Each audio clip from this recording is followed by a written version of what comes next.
Bonjour à chacun, bienvenue sur la chaîne de Wikimedy. Donc c'est une première, vraiment première vidéo avec un petit announcement.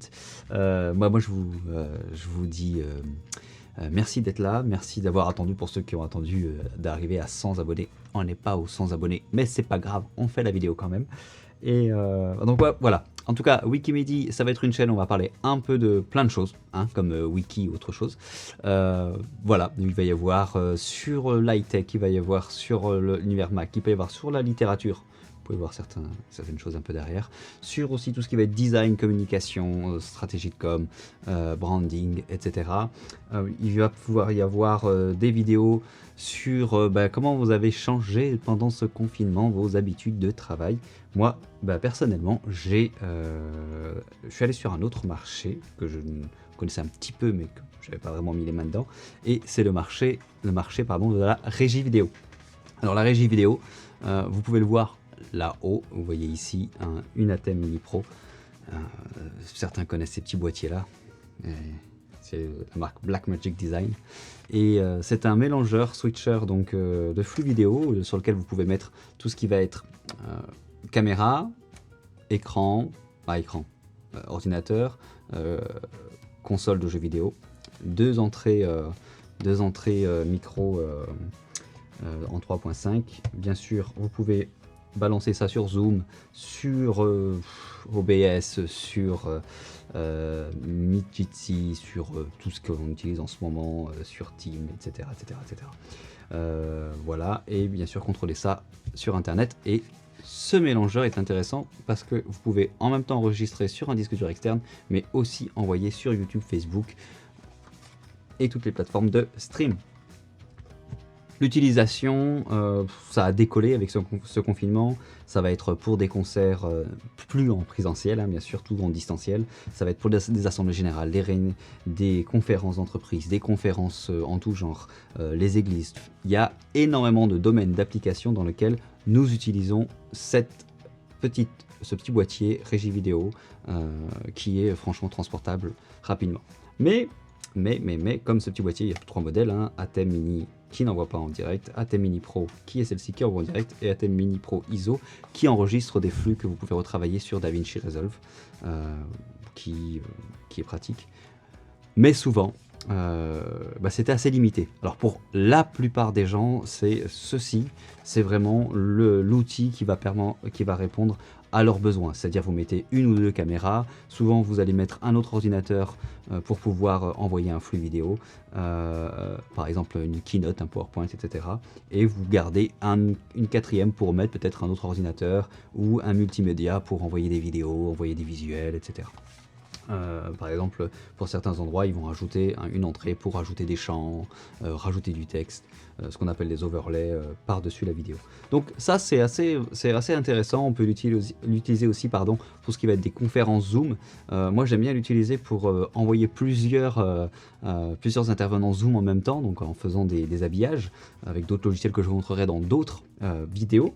Et non, ce n'est pas la suite Adobe. Il y a d'autres choses qui sont pratiques et qui sont tout autant professionnelles. Spoil. Et mais en tout cas, voilà. Donc ceci, c'est très pratique. Mais aujourd'hui, j'ai quelque chose à vous montrer, à vous annoncer, parce qu'il y a eu des nouveautés chez Blackmagic. Et notamment, alors je l'ai reçu là. C'est tout nouveau. Alors on va le déballer ensemble. Vous le voyez en haut. Hop. Donc, je vais prendre ma petite épée lion. Je remercie au passage Atreides, ils ont été super rapides parce qu'elle est arrivée en quelques jours, alors qu'il y en a beaucoup qui ont attendu ce boîtier depuis plusieurs semaines, c'est-à-dire depuis l'annonce qu'a fait Blackmagic. Donc des fois, ça sert à rien de se presser. Mais en tout cas, ils ont été très professionnels, ils répondent direct quand vous leur posez des questions, ils sont au rendez-vous. Ouais, je galère, hein, j'aurais dû prendre autre chose que juste une épée qui coupe pas, hein, parce que ça c'est fait pour le courrier normalement. Alors,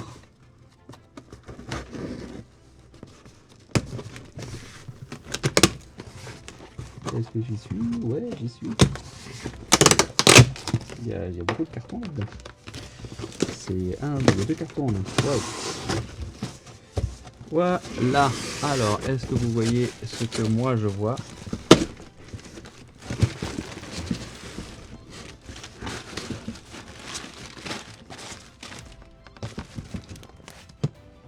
Hop.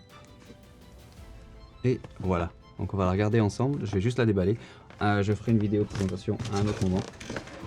Là, c'est déjà simplement pour vous montrer ce que ça donne. Et aussi pour faire une comparaison avec l'autre Switcher. Alors cette fois, ça sera utile.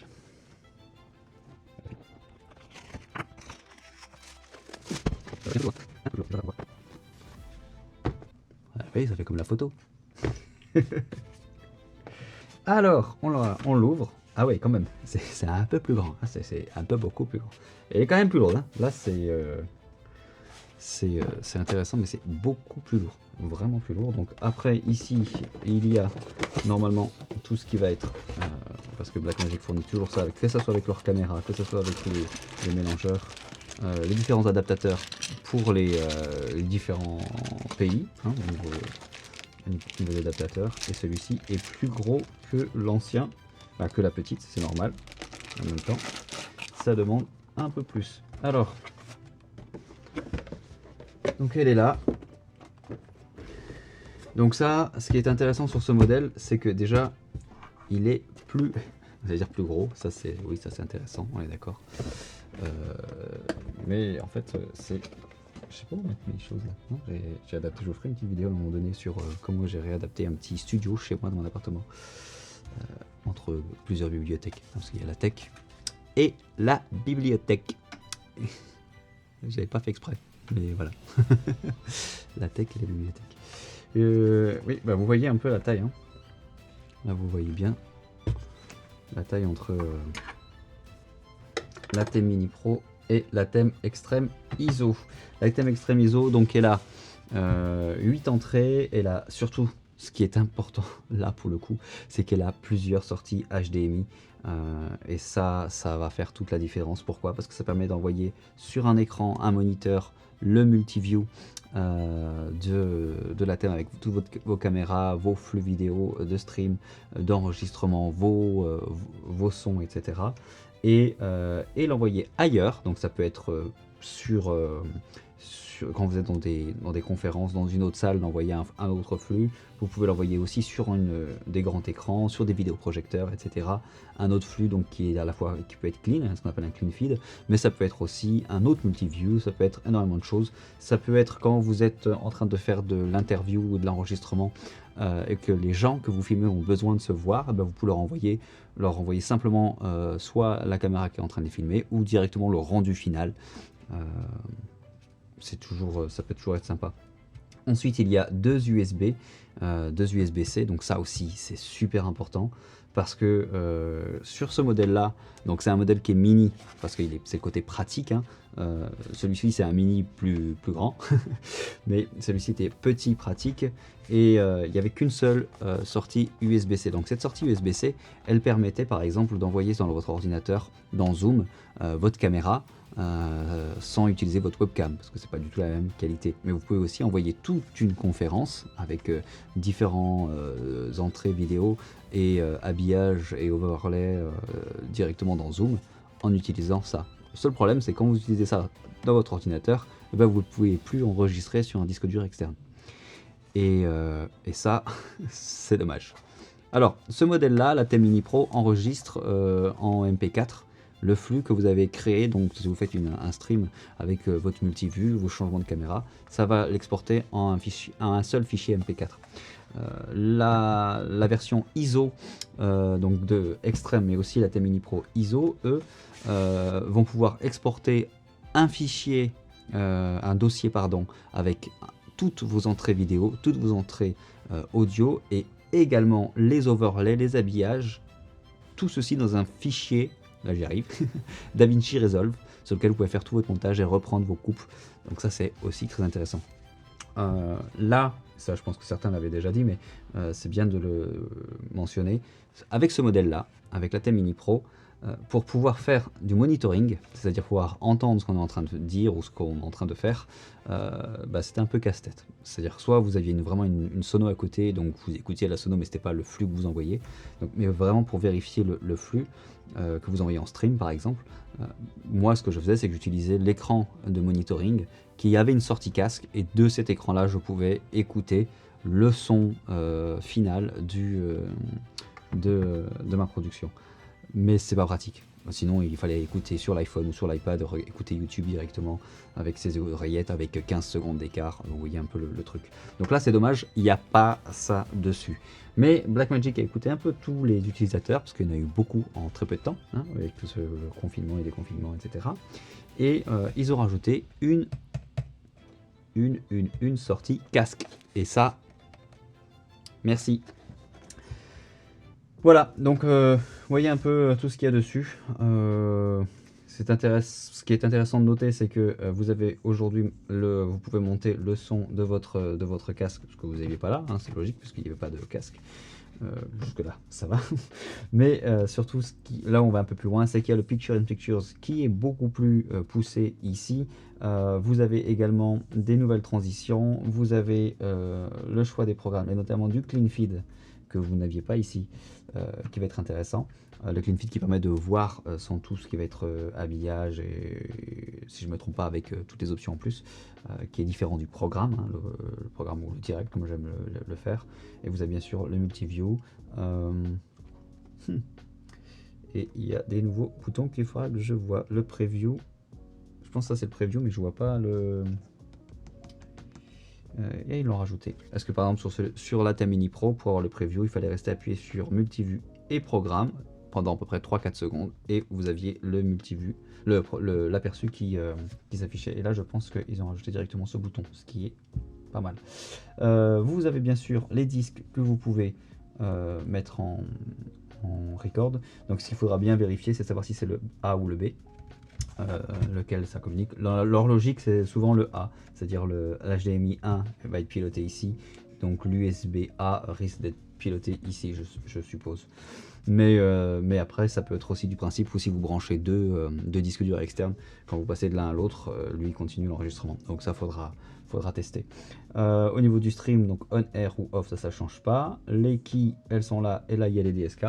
Que là il n'y avait pas, il y avait juste les keys.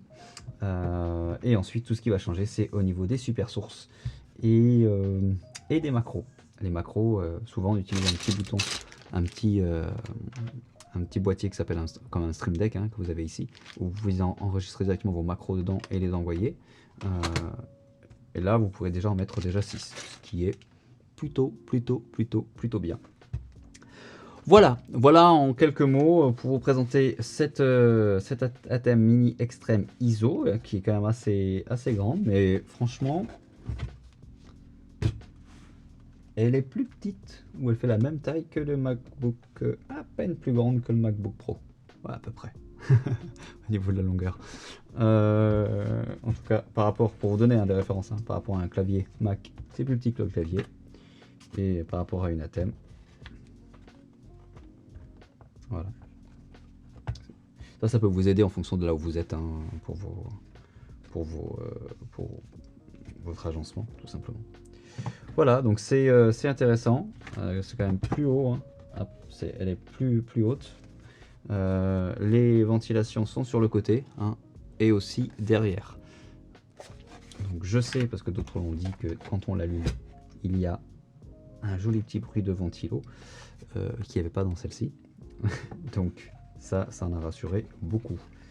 Voilà, c'était une courte vidéo pour vous montrer une ATEM Mini Extreme ISO, et je vous ferai d'autres vidéos sur comment les utiliser en vrai, en situation, notamment sur comment avoir une plus-value dans vos conférences et pas simplement un quadrillage zoom avec de très mauvaise qualité parce que c'est du SD, donc du 720p, et puis avec des noms en bas, des couper le micro en haut, etc. Bon, tout ce qui peut s'afficher à l'écran, c'est pratique, c'est rapide, mais c'est pas qualitatif. Là, on peut partir sur du qualitatif avec des formules qui sont assez abordables et qui vous permettent de faire des belles économies et mais qui demandent quand même des petites formations, hein. C'est comme tout. C'est comme chaque chose nouvelle, il faut se former, s'y habituer, et puis voilà. Donc, si vous avez des questions, si vous en avez, si vous avez eu des retours d'expérience, n'hésitez pas à mettre en commentaire vos questions. Moi, je vous dis aussi, pensez à vous abonner, cliquez sur la petite cloche et mettez toutes, et puis vous recevrez aussi d'autres vidéos. Comme je le dis, dans cette chaîne, vous allez trouver différents sujets. Donc, pour que ce soit plus simple pour chacun, je vous créerai des playlists différentes comme que vous pourrez piocher dedans. Parce que les sujets sont pas pour tout le monde, hein. Il y a des sujets qui vont être dans la littérature, la fantasy ou autre, ou du cinéma. Bah voilà, c'est pas là-dedans. Et puis après, bah, il y a des sujets qui sont plus techniques, plus pratiques. Je vais essayer de faire des vidéos un peu sur des trucs et astuces que je trouve sur, par exemple, quand j'ai utilisé 100% mon iPad au niveau professionnel et comment je l'ai utilisé, pourquoi je l'ai utilisé, et quand je suis passé sur le MacBook Pro, pourquoi j'ai utilisé le MacBook Pro, etc. Voilà, c'est des petits trucs comme ça. En ce moment, ben, avec tout ce qui va être mobilité, digital nomade, travail à la maison, maintenant le télétravail, ce sont des choses qui deviennent pertinentes. Et puis voilà. Donc moi je vous dis très bonne journée à chacun et à chacune, et puis à très bientôt. Merci encore de m'avoir regardé jusque là. Bye bye.